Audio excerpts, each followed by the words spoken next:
Hello viewers, நான் வந்து 1.5 month வந்து வீடியோஸ் எதுவுமே அப்லோட் பண்ண முடியல ஏன்னா ரெனோவேஷன் போயிட்டு இருந்ததனால இது வந்து நான் நியூ கிச்சன்ல ஃபர்ஸ்ட் நான் செய்ய போறது வந்து கடலை பருப்பு ஜவ்வரிசி பாயாசம். இது வந்து நவராத்திரி ஸ்பெஷல் நைவேத்தியமா படைக்கிறதுக்காக நான் இன்னைக்கு வந்து இந்த பாயாசம் செய்ய போறேன். இது ரொம்ப சுலபமா பண்ணலாம். வாங்க எப்படி செய்யறதுன்னு பார்க்கலாம். தேவையான பொருட்கள் ஜவ்வரிசி 25 கிராம் எடுத்து தண்ணியில ஊற வச்சிருக்கேன். அதாவது 10 minutes மினிமம் ஊறணும். 2 ஏலக்காய், 1 கப் அளவுக்கு வெல்லம் எடுத்துக்கலாம்.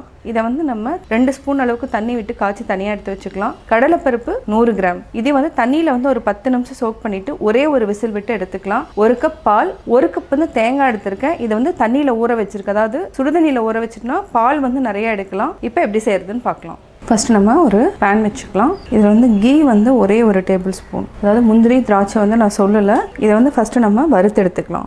1 டேபிள் ஸ்பூன் அளவுக்கு இருந்தால் போதும். நிறையா வந்து கீ ஊற்றணுங்கிற அவசியமே கிடையாது. இதை நல்லா ஃப்ரை பண்ணிக்கலாம். திராட்சையும் போட்டுட்டு நம்ம தனியாக எடுத்து வச்சுக்கலாம். இதுக்கு நம்ம 1/2 டம்ளர் அளவுக்கு தண்ணி ஊற்றிக்கலாம்.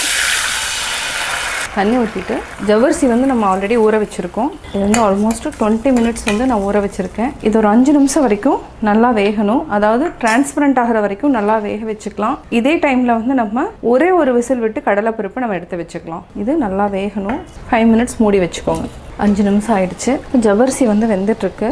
இது வந்து ஆல்மோஸ்ட் 75% வெந்தாச்சு. ஆல்ரெடி வேக வச்சு எடுத்து வச்சிருக்கிற கடலைப்பருப்பையும் நம்ம ஆட் பண்ணிக்கலாம்.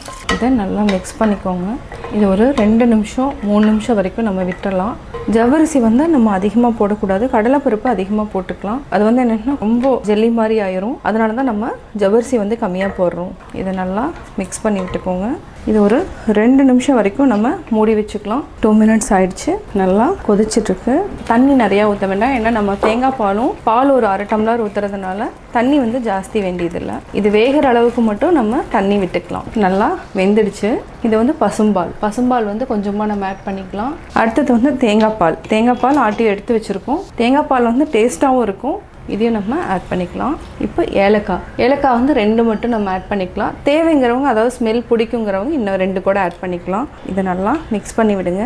இதை நல்லா மிக்ஸ் பண்ணி விட்டுட்டு ஒரு கொதி வந்ததுக்கப்புறம் நம்ம வெல்லம் ஊற்றிக்கலாம். ஒரு சிலருக்கு வந்து சர்க்கரை பிடிக்கும். சர்க்கரை வேணுங்கிறவங்க சர்க்கரையும் ஆட் பண்ணிக்கலாம். வெல்லம் பிடிக்கிறவங்க வெல்லம் போட்டுக்கலாம். நான் வந்து இன்னைக்கு வெல்லம் தான் ஆட் பண்ணுறேன். இது கொஞ்சம் கொதிச்சு வந்ததுக்கப்புறம் நம்ம வெல்லம் ஆட் பண்ணிக்கலாம். இப்போது 2 நிமிஷம் ஆச்சு. இப்போ நம்ம வெல்லத்தையும் ஆட் பண்ணிக்கலாம். இதை வந்து வடித்து வச்சுருக்கேன்.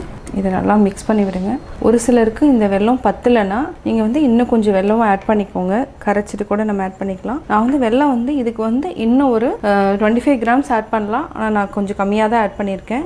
இது ஒரே ஒரு கொதி வந்ததுக்கப்புறம் ஆஃப் பண்ணிடலாம். இப்போ பார்த்தீங்கன்னா ஜெல்லி பார்த்தீங்கன்னா டிரான்ஸ்பரண்ட்டாக இருக்கும். அதாவது 75% வேக வச்சுட்டு அதுக்கப்புறம் கடலைப்பருப்பு கூட பால் ஊற்றுனதுக்கப்புறம் அந்த மாதிரி வேகிறப்போ பார்த்தீங்கன்னாவே நல்லா டிரான்ஸ்பரண்ட்டாக இருக்கும். அதாவது ஜெல்லி மாதிரி இருக்கும். நல்லா வெந்துருச்சுன்னு அர்த்தம்.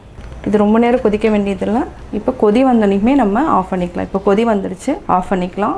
நம்ம ஆல்ரெடி திராட்சை முந்திரி எடுத்து வச்சுருக்கோம். இதை வந்து ஸ்ப்ரெட் பண்ணிக்கலாம். இதை நல்லா மிக்ஸ் பண்ணி விடுங்க. நம்ம ஒரு பவுலில் மாற்றிக்கலாம். சுவையான கடலை பருப்பு ஜவ்வரிசி பாயாசம் ரெடி. நான் கடலை பருப்பு ஜவ்வரிசி பாயாசம் எப்படி செஞ்சேங்கிறத பார்த்தீங்க. கட்டாயம் உங்களுக்கு இந்த வீடியோ பிடிச்சிருக்கும். இந்த வீடியோ பிடிச்சதுன்னா லைக் பண்ணுங்கள், ஷேர் பண்ணுங்கள், கமெண்ட் பண்ணுங்கள். மறக்காம எங்கள் சேனலை சப்ஸ்கிரைப் பண்ணுங்கள்.